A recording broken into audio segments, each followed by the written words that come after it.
showed you was, how you can place some stretch on the capsule. And now we're going to incorporate not only a capsular stretch, but kind of moving the shoulder through a range and getting it up to a stretch point. Difference between, we talked about using a lever to stretch and using a joint glide to stretch. All right, big difference, especially with a tight capsule. On your back. All right, first direction we're going to work on is abduction. Again, big part of stretching is taking care of that arm, getting it positioned so that the patient is comfortable and relaxed, and that they trust you. Now, sometimes I'll just stand and talk to them for a couple minutes before I start trying to stretch them, because it's about them learning to trust me a little bit as well. And if they don't trust me, if they're afraid, then they're not going to respond very well to this. And then I'm going to end up trying to muscle them instead of, being able to apply a more gentle, controlled stretch on them. So we'll just sit and talk a little bit, and, I tell them my philosophy on stretching. That stretching really should not be horribly painful. It can be uncomfortable, but I'm not going to take it to the point that you can't tolerate it.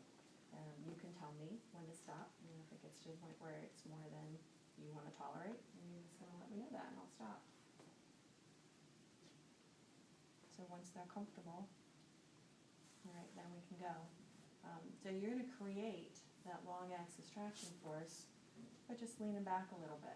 So I have that patient tucked where I want them, and you're just going to lean back a little bit and create that long axis traction force.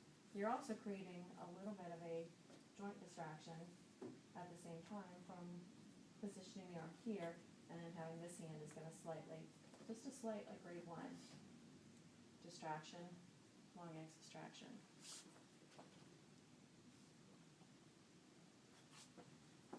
And the first time I do that, since I don't know where his end feel is, I'm going to kind of walk him through that range.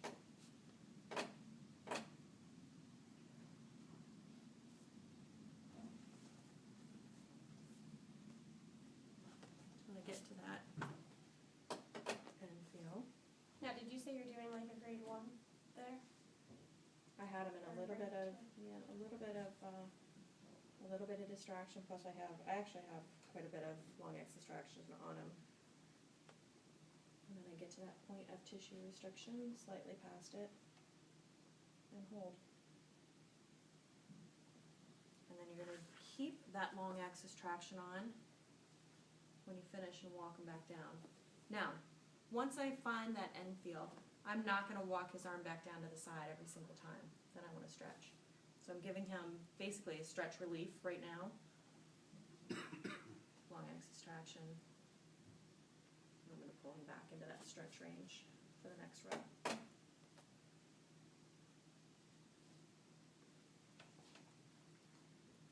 Let your body do a lot of it.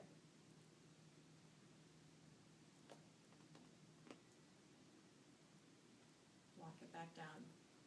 Now, if you have a shoulder impinger, somebody who does impinge, it is extremely important that, if you're long axis tractioning them on the way up and you can get past that impingement zone and get them into a good stretch, that you don't let go of that traction force and take them back down.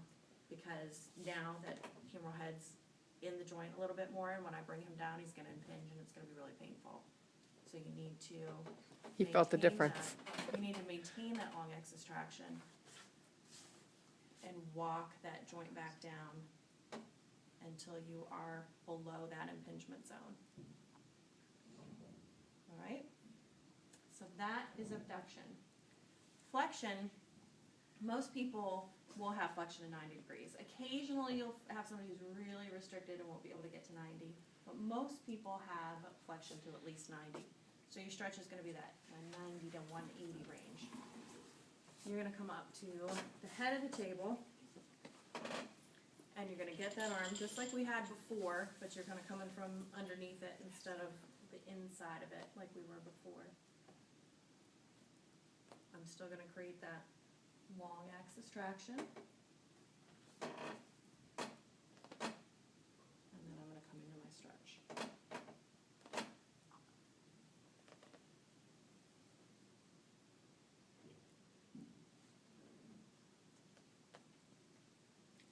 maintain that long axis traction as you lift them up out of that stretched zone.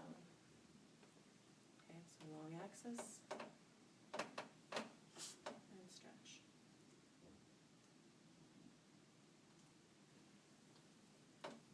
It's a slight tweak versus using a long lever to create that stretch force, which takes the, by the time you push through that lever, you take those joint surfaces and jam them into each other. It becomes very uncomfortable. All right, Tony, slide over a little bit for me. So I've got one of the stools. I like to sit for rotation stretching. One, it gives you a break on a busy day, but that's not really why you do it. Usually, the rotary motions are fairly restricted. They're also typically painful as you start to stretch them. And by sitting down, you're going to give that person the feeling that they're a little bit, that you're not going to overstretch them. You know, if you're standing over them, kind of towering over them and pushing on them with your body weight, you have a tendency to be a little intimidating to the patient, and the patient's going to have a little harder time relaxing. So you sit down, and also kind of reminds you not to overstretch, not to push too hard with it.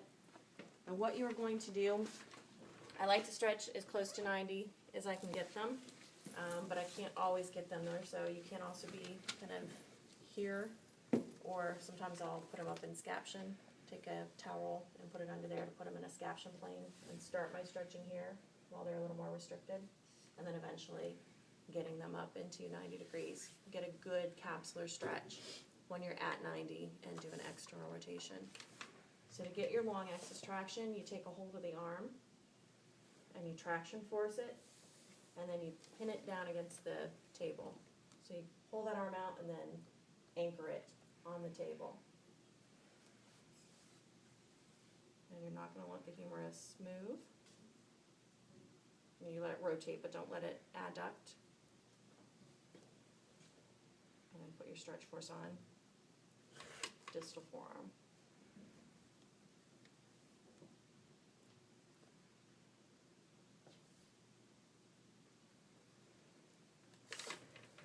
Internal rotation. I should come this way. Switch away from the rolling chair. Just switch around. Again, distract it, anchor it. And you usually have to get a little more humeral stabilization on this one. These people are usually a little bit tighter.